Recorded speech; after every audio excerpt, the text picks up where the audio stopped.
Today we're going to spend a little bit of time working on a small eel pattern and then showing you how to make it as long as you might ever consider throwing something gigantic at the fish. I've taken a 2/0 hook and I have a couple of beads here, brass beads, and I'm going to thread both of these onto the hook shank. If I don't pinch the barb down, I can't get the beads on the hook. So it's sort of an initial requirement, one might say. And then we'll put this whole thing in the vise, get it nice and firmly, locked in place.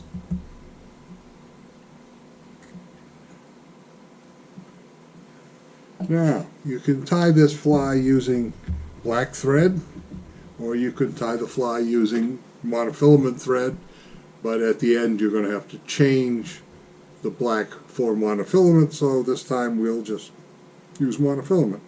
And I start wrapping the thread back here towards the back end of the hook shank, creating a little base for the material that's going to create my little eel back here. Being very careful not to interfere with these beads, because the beads are in effect a rattle.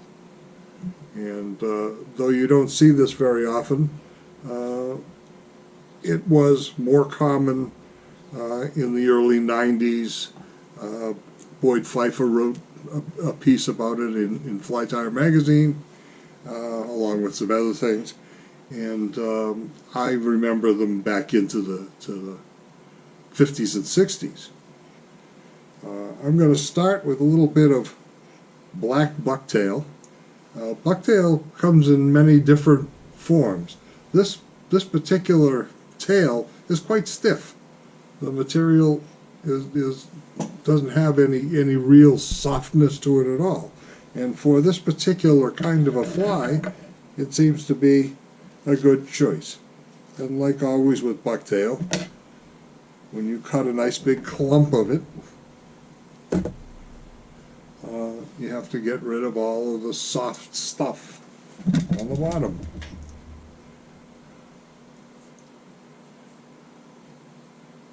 We want this to be fairly long, so we want this bit of bucktail to hang out in back of the hook shank about twice the length of the hook.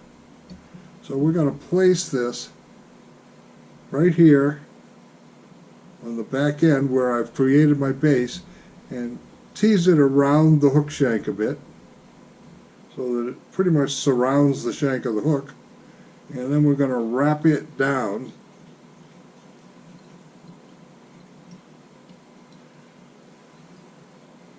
Now, I know I don't want any of this to move once I get it in place, so I'm going to wrap it down a bit, and then I'm going to take a little bit of head cement,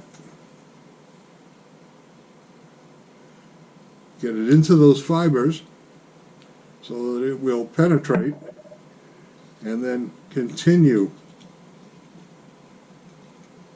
securing the material so that it ends up being sort of glued and tied in place. Now, since this is stiff, what its real intent is to support the material above it. Eels are lighter in color on the bottom than they are on their backs. And you can use virtually any type of saddle hackle to imitate them. What I'm going to do is take 4 saddle hackles, and I'm going to match them in pairs. And I match them tips first. I've started with saddles that are essentially the same length, and by matching the tips, and you don't have to worry about whether the tip is perfect on the saddle for this kind of a fly. It's not like very fancy streamer flies. You get them together. There are two ways to tie these in. For a slim profile, you could turn the bend or the arc of the feather in towards that tail. For a wider profile or more breathable fly, something that will move more in the water, you can turn the feathers so that they're arced out away from the bucktail, and that will, at each strip, move them. I'm going to take this pair of two, and I'm going to carefully place them on the side.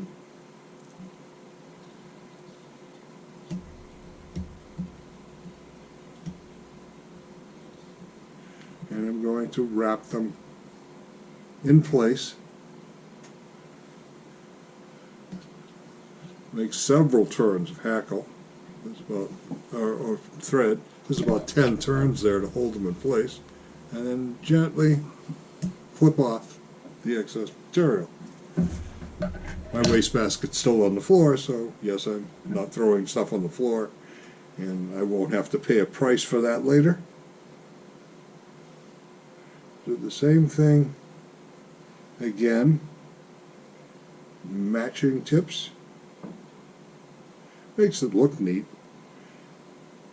I don't think the fish really would be that upset if they weren't perfectly matched, because I've never seen them swim up with a magnifying glass or anything to check on my work.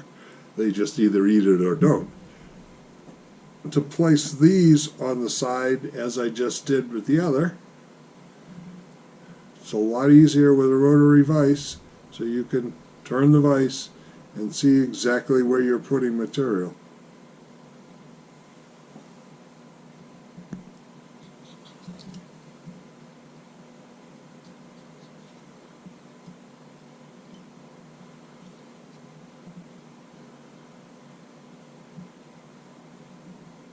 And you could, after a few turns, pull them right into place.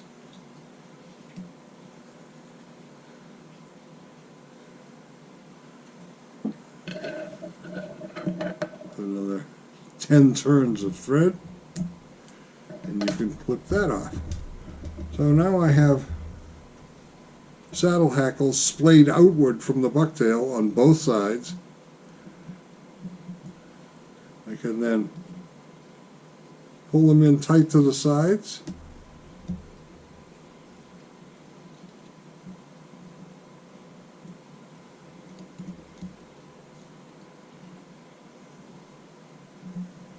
They may spread apart a bit. That just adds to the breathability of the fly. But like I did with the bucktail, I'm going to add a little bit of head cement yet again,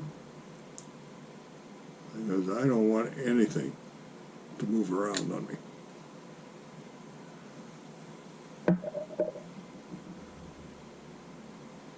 I'm being very careful not to get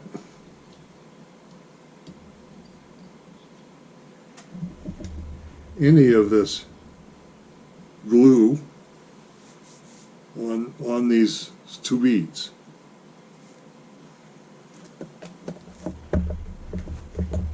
Now, we'll move from there to some black saddle hackles, and these are a bit shorter, and I intentionally am doing that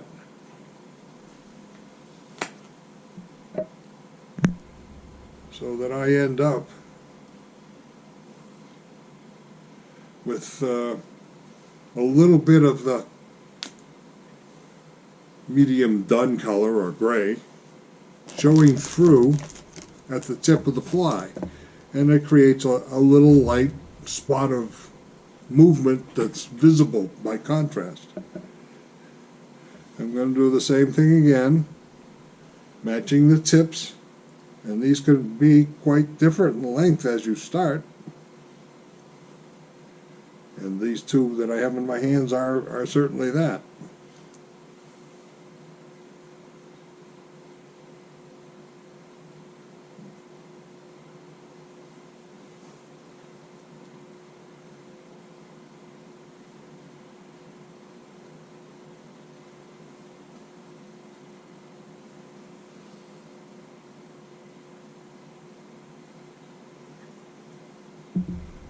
And if I place them here, you can see just a little bit shorter is the point where I'm planning to tie the two feathers in.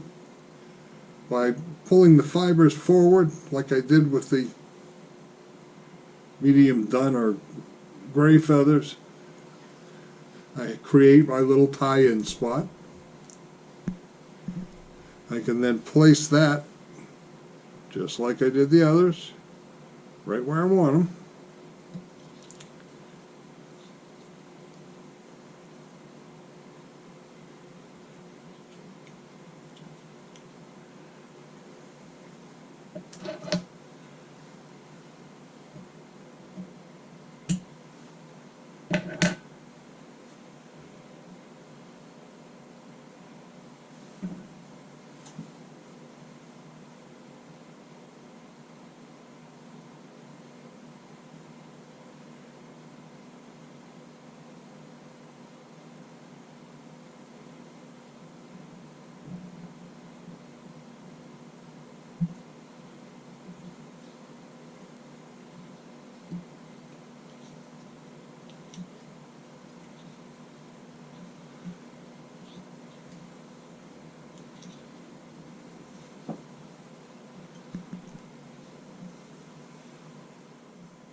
With a little extra fluff.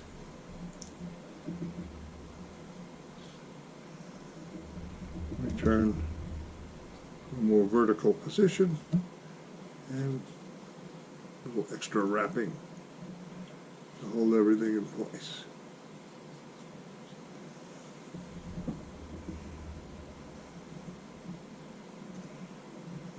Now, I have a body for my eel.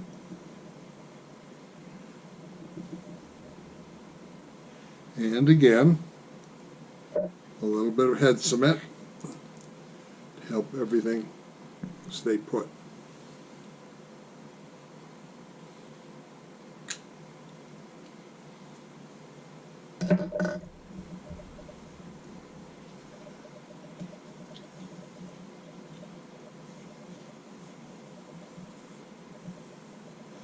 And then I'm going to bring my thread just a bit forward and create a little base of thread in front of this tie-in point, because I want one of these beads to be stationary and the other one to be able to bounce off it.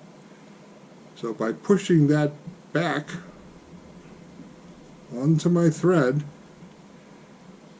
I'll help make it solid.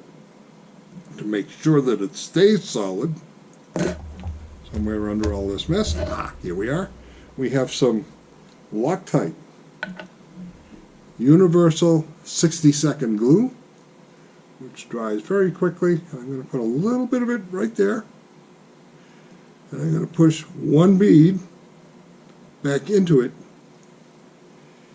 I'm going to take a wrap in front of it and pull the thread back behind it,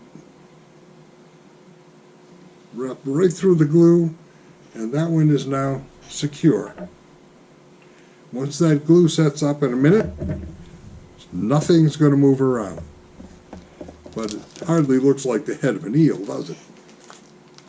So, we'll take a bit of easy body, about an inch long. You can get fancy and measure if you wish.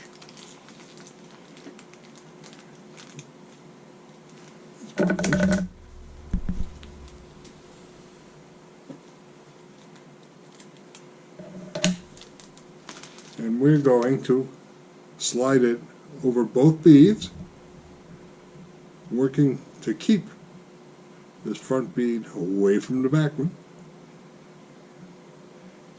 and use the thread to tie it down into the still wet glue behind that bead.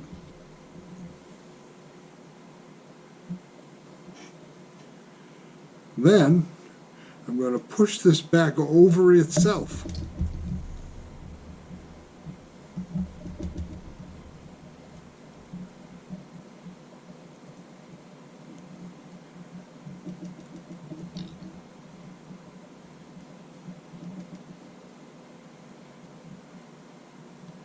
And this forms a little torpedo-shaped head.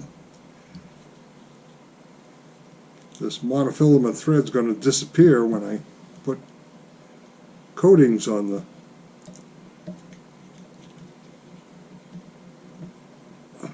material.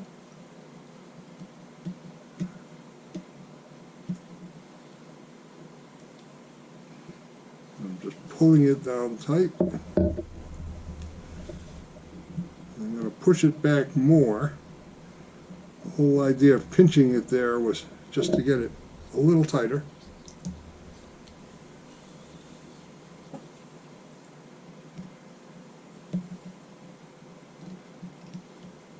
And I'm going to get it secured, finally, behind bead number 2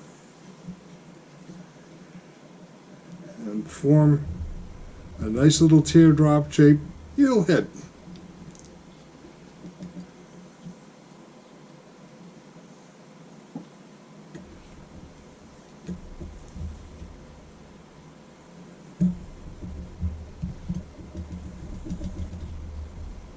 Which I can then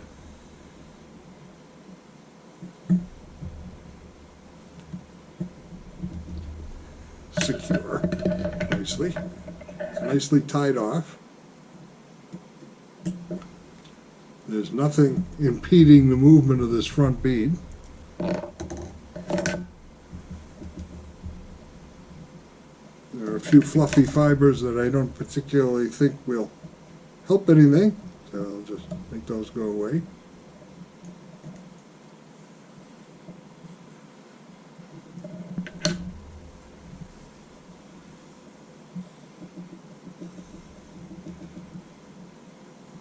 And this bead will impact the other one. By having this big wide body behind the weight, which is these beads, the fly will tip downward after each strip through the water, and then as you strip it, it tips back up again. That makes these beads make continual contact on every strip and creates some noise. But eels generally are darker color, so we'll take a black marker and we're going to color all this lovely pearl colored stuff here black. When you do that, you'll see that it's not a perfect absolute black covering. There is some sheen coming through. And fished at night, when eels are most active, moonlight will allow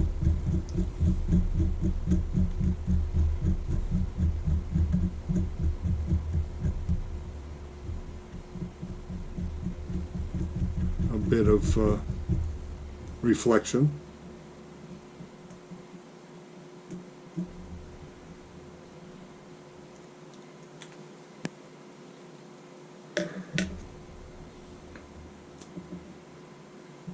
Now, to stiffen this, before I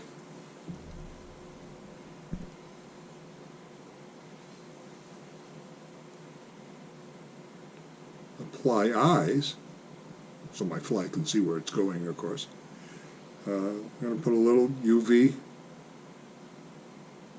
varnish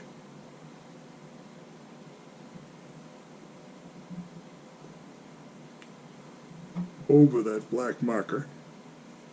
If I were to add head cement over the black, it would take the black off, because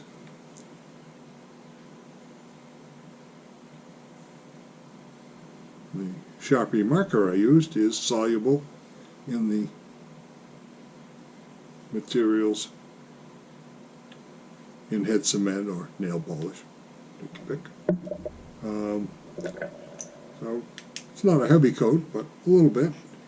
And then I will harden it.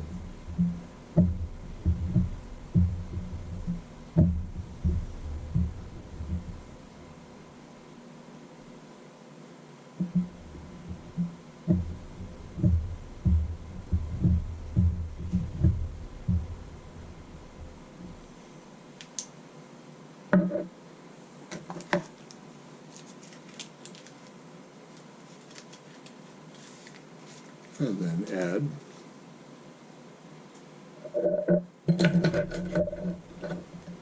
few eyes.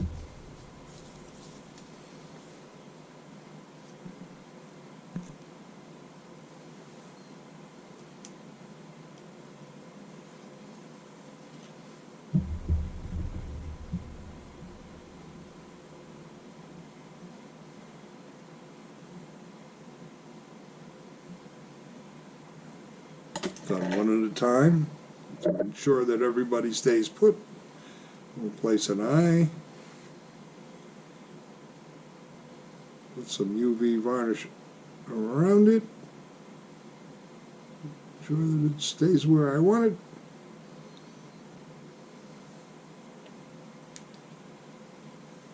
it. Ensure that. And my usual 20 seconds. You'll see that it happens nicely. You can actually, if you're watching that nice shine of the eye as you do this, see it dull. And when it dulls, it's cured.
Eels probably don't make any noise at night, but they have a distinct odor that pretty much any predator can pick up a long way off.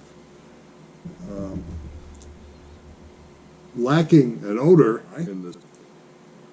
the rattle does the job of helping the predator find it. And what we're doing here is giving it a nice hefty coat of UV varnish that protects my little head. And it helps hold everything together, keeps the eye in place.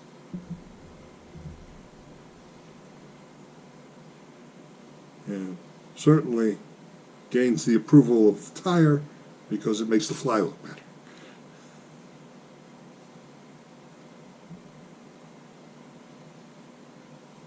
Durability is something that one likes to improve on as you make more and more flies because they last longer.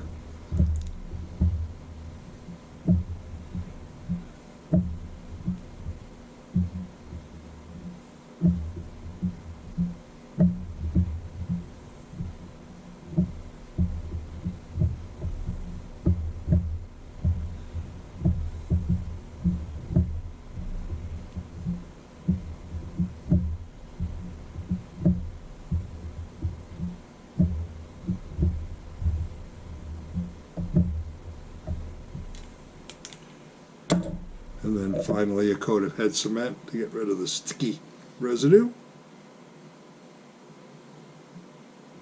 and to bring the shine back up.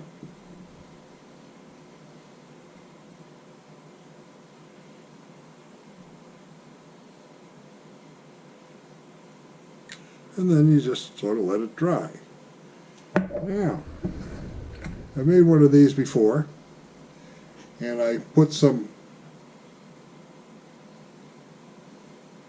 DNA in the top as a step between the two different colors of